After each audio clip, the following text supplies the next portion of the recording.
audio locked in. Hi, everyone. Thanks for tuning into the post-spring break episode of Gettin Cheezy with Van and Jeezy. I'm Van. And I'm Jeezy. We back.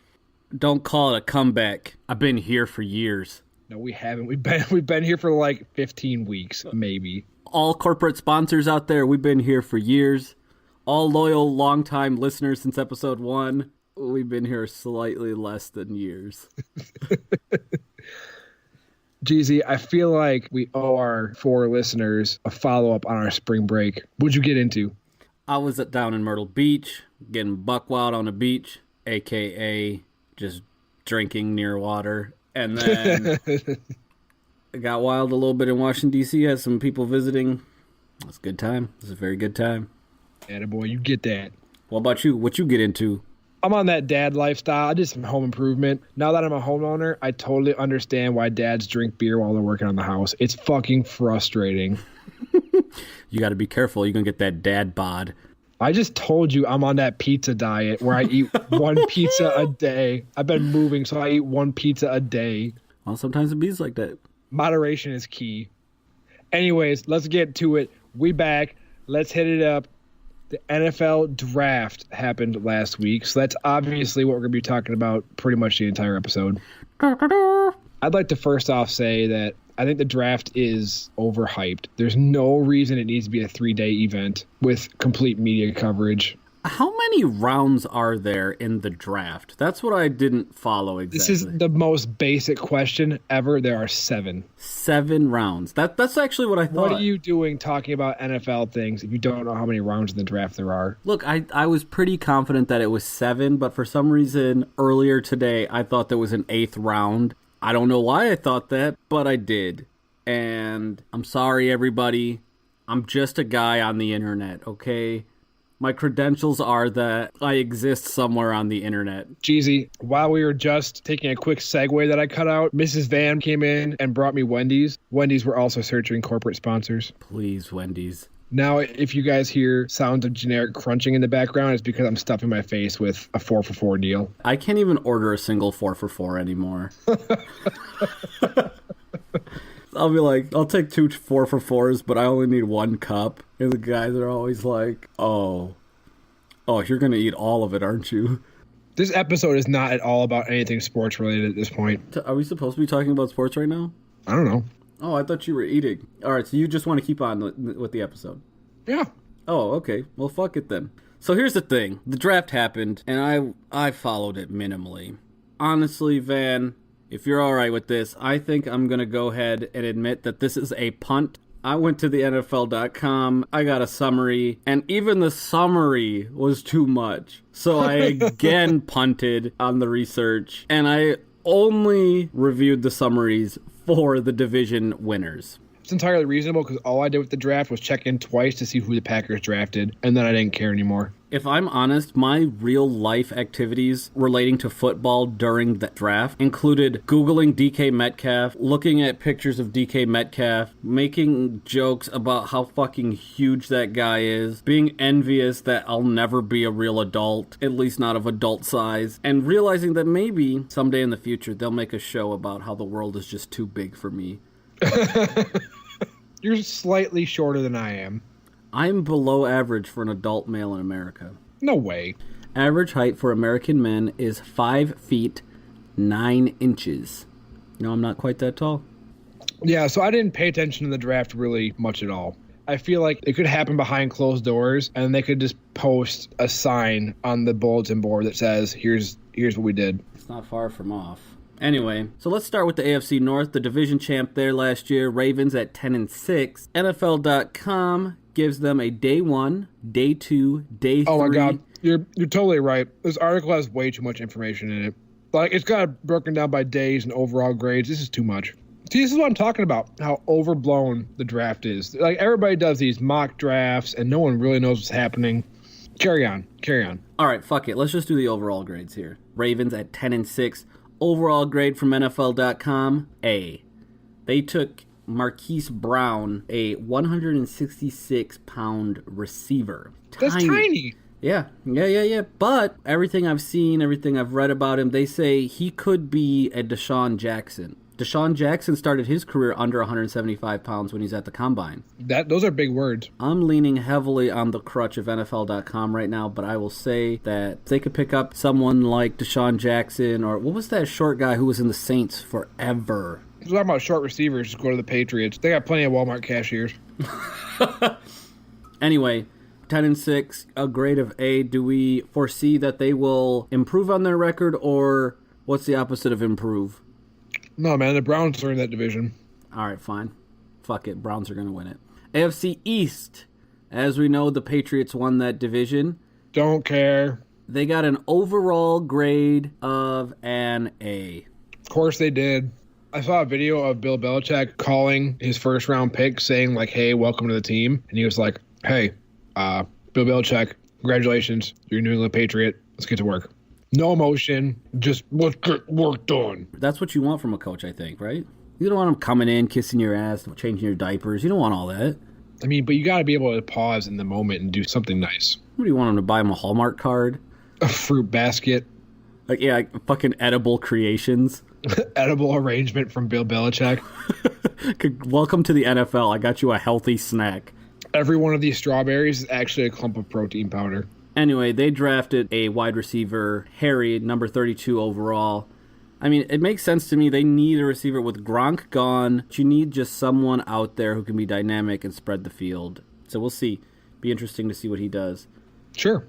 Moving on, AFC West. Chiefs, they were 12-4. NFL.com gave them an overall grade of a B+.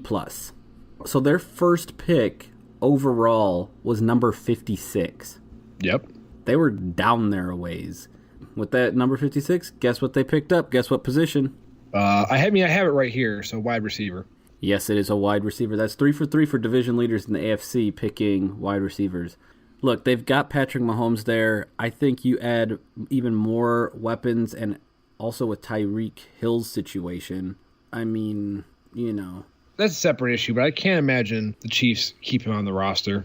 Yeah, it's hard to say. That's an ugly situation. For those of you who don't know, he's still got kind of an ongoing investigation into the injuries to a 3-year-old child's arm, his own child's arm.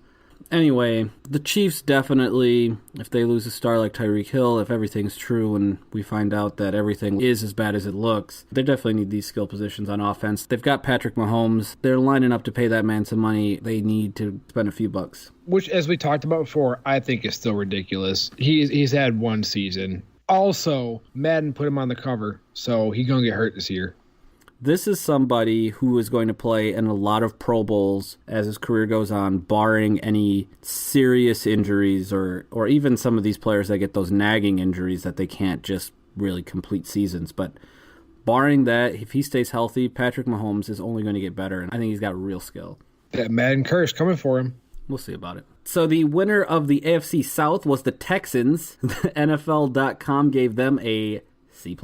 Their first pick was Howard. Yeah, some guy out of Alabama State. Not real Alabama. Alabama State. What do you want to do? Move on.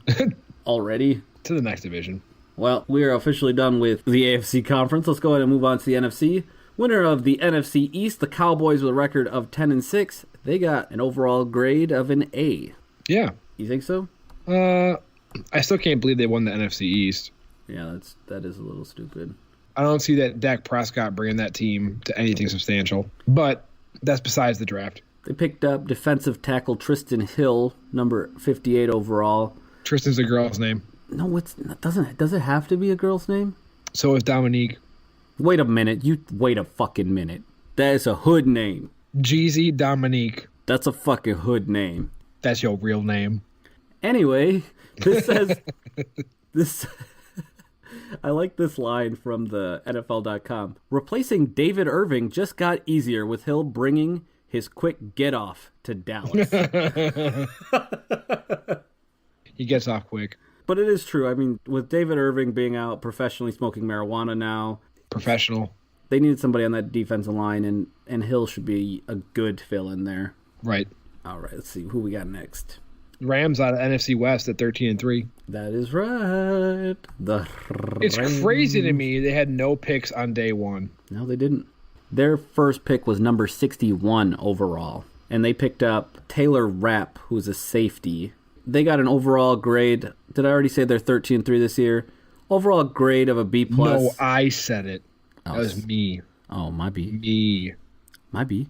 Look, the Rams were a Super Bowl contender last year. I think they're still going to be a Super Bowl contender if they get Cooper Kupp back healthy. We get that offense back with some confidence. If Todd Gurley is playing like we know he can play and not like we saw him in the playoffs, that team is already stacked. They had a few pickups here. We'll see. Not sure that there's anyone so highly rated here that I'm thinking that they've transformed it and turned it on even higher. But I think they should still stay a strong team for next year. Of course. The NFC South, the Saints took it 13-3. They got an overall grade of a B- from NFL.com. Sure. It's hard for me to talk about because I don't really care about anybody in college football except for guys that are on the Badgers. It makes it difficult. Makes what difficult? The draft? Yeah.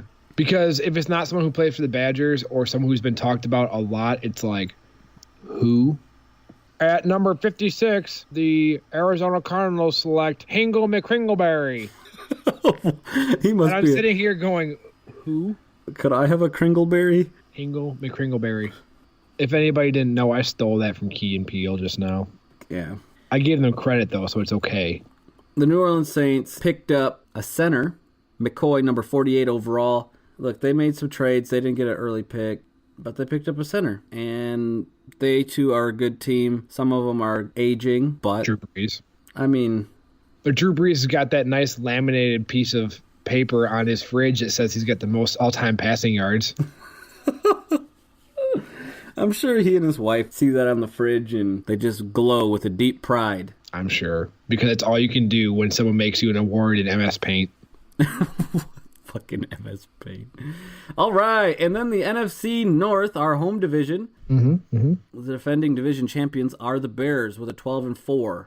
An overall grade from NFL.com of an A. Yeah, I mean, they gave up a lot of picks, though, for Khalil Mack. It's true. It is true.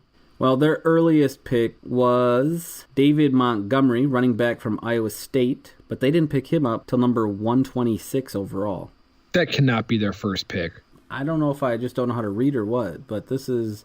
That's beside the point of them picking 126. We know you can't read. Look, they gave up a ton, and when I say a ton, I say a ton of their picks this year and next year for Khalil Mack. Now, I think it was definitely worth it. We saw what Khalil Mack did on the field for them. It was tremendous, and the Bears are known for being a defensive team. That's kind of how they've always been. But they gave up their 2019 first and sixth round picks, as well as their 2020 third round pick. Gosh, that's so much future to give up for one guy. Yeah, but Khalil Mack might be a once-in-a-decade defensive player. Right. There's a difference between picking up a bunch of college hopefuls and getting a once-in-a-decade player. Correct. I don't know if there's a lot of other players that I would say are once-in-a-decade players that are still young right now. We saw it after the fact, after they had a long, storied career. Like, oh yeah, that was a once-in-a-decade kind of player. But Khalil Mack, he's got plenty of playing years ahead. I don't think he's played his best football yet. Anyway, Bears, they picked up some people. I'm not even sure how important their stuff is because I can barely read. You know what we didn't talk about too much yet was the stupid picks. The Giants picking that, was it David Jones out of Duke? Jones from Duke. Number 6 overall. I saw a meme that says that Jones looks like a guy who would be cast to play Eli Manning in a documentary about Peyton Manning's life. And to the Raiders, number 4 overall, picked up some guy named Clelin Ferrell that no one knew who he was. I mean, he's from Clemson. And we'll get more into this later, the Cardinals picking up Kyler Murray and being like, bye, Josh Rosen. See ya. We'll get to that. But it's so ridiculous that the Raiders pick up Farrell under pressure to replace Mack. I don't know if lightning's going to strike twice for the Oakland Raiders. Probably not, because no one saw this guy going in the first round to begin with. Tom Brady didn't go in the first round or the second round or the third round. Or the 4th round or the 5th round or the 6th round. I thought he was a 6th rounder. I think he's a 7th round pick. Are you sure? I said I think. With pick number 199, a compensatory pick in the 6th round of the 2000 NFL Draft. I just Googled Tom Brady draft, and the images that pull up. Can you go Google the image Tom Brady draft? Oh, and they have him in the gray gym shorts. He just looks like the doughiest little kid. Has no muscle mass. He's also kind of hairless. I don't know if that's manscaping or what, but like... It's a very strange picture. It is a strange picture. I don't necessarily suggest Googling it, but it's just strange. I think we've touched on about as much as we know about the draft. Ta-da! That's a disappointment to die is what that is. Ta-da! And that is the NFL draft. I'm cheesing my way back to you, baby. You see how I did that little bit of role reversal there? I did. I liked it. Something that we know more about is the Packers draft picks. What happened there, Van? Defense. Fucking right. We needed defense. Lots of defense.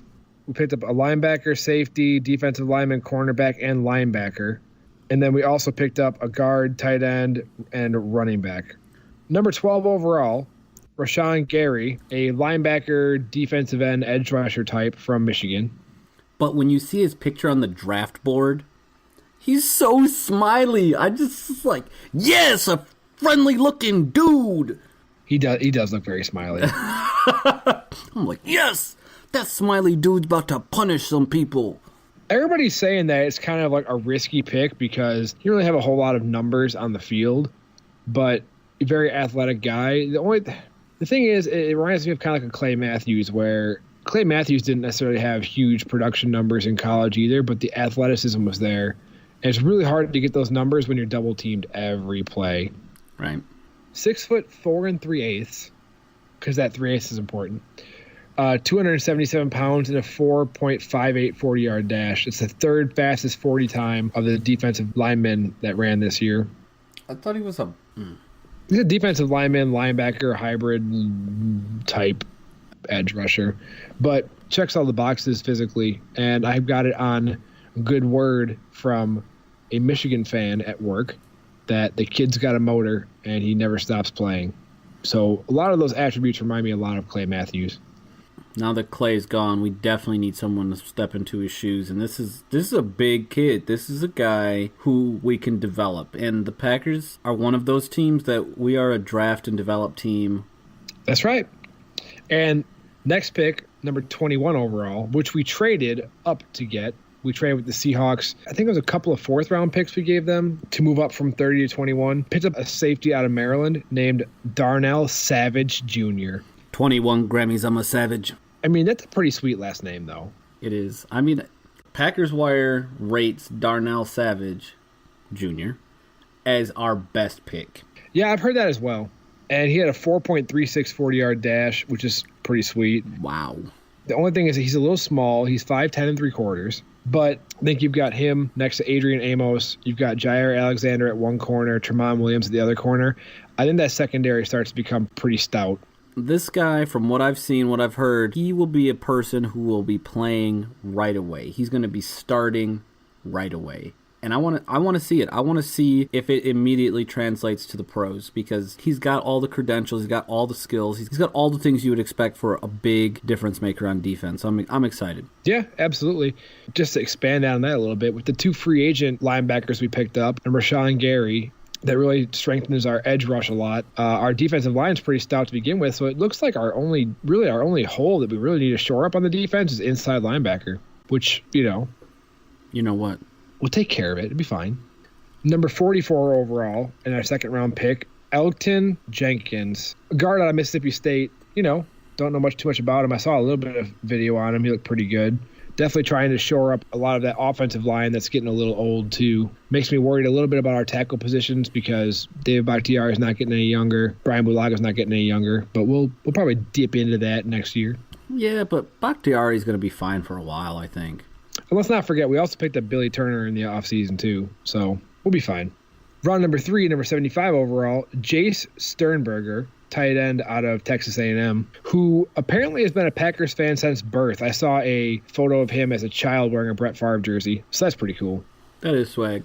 The only thing is tight ends typically have a tough transition time to the NFL. There's a steep learning curve for tight ends, so we'll see how he pans out. We've already got 2 big tight ends, and Jimmy Graham and Mercedes Lewis, and also Robert Tonyan, too. I'm hoping there'll be pretty good competition at that position. Right. I'm going to jump out of order. Sleeper pick, Packers Wire said running back Dexter Williams. You jumping all the way to number 194 out of Notre Dame. This says, and I quote, nothing but bust big runs at Notre Dame as a one-cut slasher. Oh, you mean like Aaron Jones? Yeah, player. I'm just saying we're going to be deep at running back. We add somebody in who can get that slash, gash, cut another hole in your ass. I'm just saying, if we got a squad like that, I like it. And I know Matt LaFleur is going to run the ball more than what we saw last year. You know, we've got Aaron Jones, Jamal Williams, and then Dexter will end up doing just fine. We'll be all right. I agree. Just to quickly touch on the other picks, I don't know a ton about. 5th round, number 150, Kingsley Keke. Keke, do you love me? Are you riding? I can't imagine he's ever heard that joke before. Kingsley Keke is a defensive lineman from Texas A&M. 6th round, number 185 overall, Kadar Hallman, cornerback out of Toledo. 7th round, number 226, Ty Summers, linebacker out of TCU. I've seen that the Packers were given an A score for a draft. From NFL.com? From everywhere. The only hesitation people have had has been about Rashawn Gary and his performance on the field versus his athleticism. Yep, straight A's from NFL.com. Just like my report card in high school. Straight A's. And then it dropped off significantly in college. Sometimes it bees like that. Oh, shit! I'm sorry, I couldn't do it very loud. I feel like I got a little bug in my throat. It wasn't as good as it normally is. Oh, that's a good substitute right there is what that is. That's good. I'll let you take this one because you found it. Anyway, the Cardinals decided to pick up Kyler Murray. And with that new number 1 stunner as quarterback, they got rid of Josh Rosen, sent him packing off to Miami. So he basically goes from retirement state number 2 to retirement state number 1. That's funny. And in the process, Josh Rosen, class act or jokester or somewhere in the middle, offers Kyler Murray his Old Town apartment there near this Cardinal Stadium. Did you also know, I'm sorry, jumping real quick. I found this in this ArizonaSports.com article. Josh Rosen is the first quarterback drafted in the first round since the 1970 merger who didn't last more than a season with his first NFL team. Wow. Yep, Dolphins got a 2019 second-round pick and a 2020 fifth-round pick in exchange. Look, I just want to go back. Here's a quote from Josh Rosen. He says, Kyler, one more thing. An awesome 2-bedroom in Old Town just came under the market. So let me know if you're interested, and I think I can get you a pretty good deal. That's pretty good. I think as much as he got jerked around by the Cardinals, I think he handled that situation pretty well. That's funny. It is. I like that. Anyway, we don't have to dwell on that. I just thought it was awesome. And also, this is the first time in a while that the Gossip Girl article did not come from TMZ. That's true. Josh Rosen, you handled it professionally with a little bit of humor. Hats off to you. Good luck in Miami. Absolutely. The other thing, briefly in the gossip section, because you've been drooling about it all week, it came out weeks ago, and because you're not with the times. I saw it weeks ago originally, but I just didn't pay attention that closely.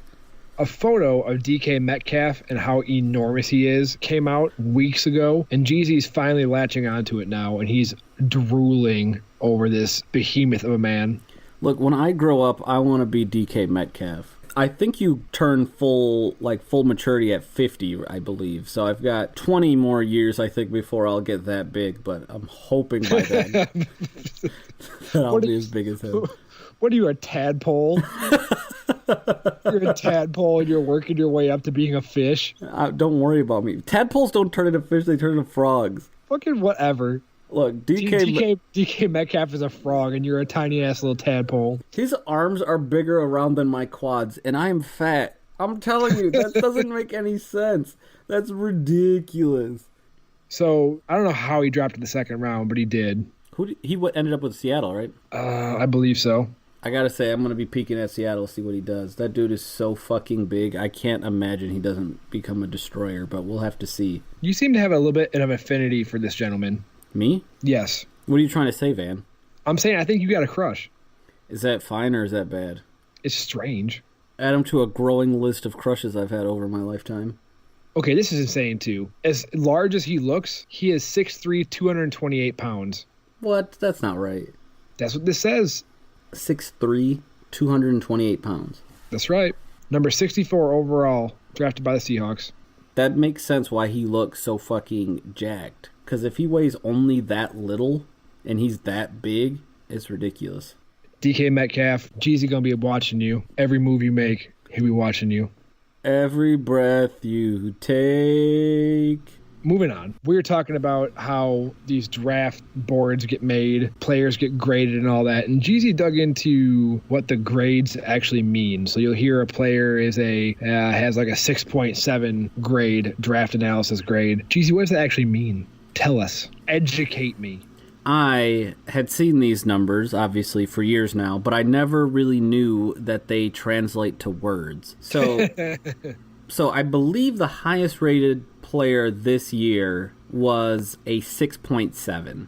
That's Quinnen Williams, first rounder, pick number 3, went to the Jets. Defensive tackle went to the Jets. So here's how it goes. If you are rated a 9 to 10, you are considered a once-in-a-lifetime player.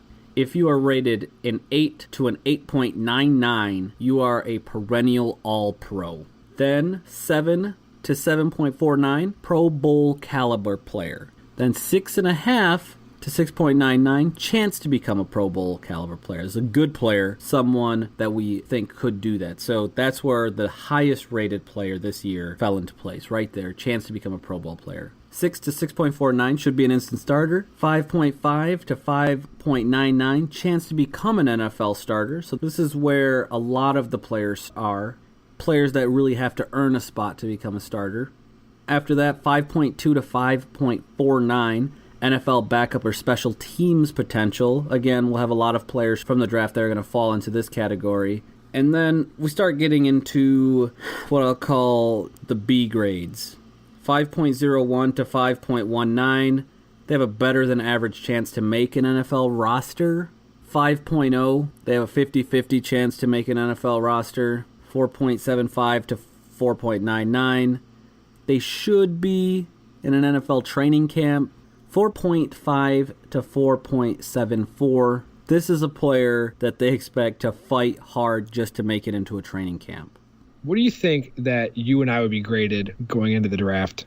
I run a 40-yard dash of approximately 8 seconds. My vertical is about 11.5 inches, about 5'10", about 195 pounds. None of that's muscle anymore. What do you think my draft grade is? I think you would fall into the very bottom one, which is no grade.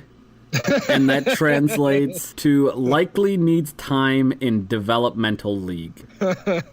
That's approximately where I would rate you right now. Does that sound fair? That sounds accurate, yeah.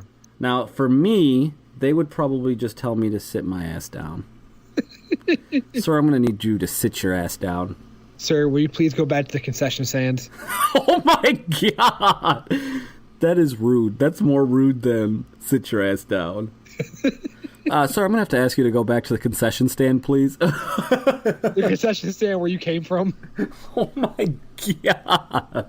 Precisely. That's interesting, though. I didn't know that those numbers corresponded to actual levels. Neither did I. Pro Football Focus also grades players during the season. And I just want to touch on this briefly because I thought it was super interesting. You know, you see sometimes when they pull up the infographics during the game, they'll pull up David Bakhtiari's face with his incredibly smooth complexion, and they'll say that he's got a 89.3 Pro Football Focus grade. People actually rate these players throughout the season. And without going into too much detail, Pro Football Focus employs 300-plus people who spend over 20,000 man-hours to grade and analyze every single play of the NFL season for every single player. That shit ain't no joke. That's a lot of people power. I need to know these people's value on a scale from 0 to 100. I need to know. What do you mean their value? What do you mean? What? Stop looking at me like that. Give me an answer. Their value as football players. Oh, I see. I thought you were talking about these people that work for Pro Football Focus. I need to know the value of these workers' lives. No, I don't care about them. I thought you were trying to buy them off through some sort of, I don't know, wicked game. I'm not sure. No, I get it now, okay? I understand. Well, we've been talking about a bunch of shit. This is a great segue.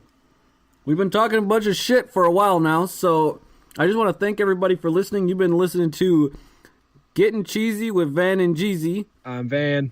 And I am Jeezy. As always, be sure to check us out on Facebook, YouTube, Spotify, Google Play Music, Stitcher, iTunes, and cheezypodcast.com. SoundCloud and cheezypodcast.com. Yeah, check us out there. We're on the internet. It's great to be back, everybody. We'll catch you all next time. I love you, everyone. Bye. Goodbye.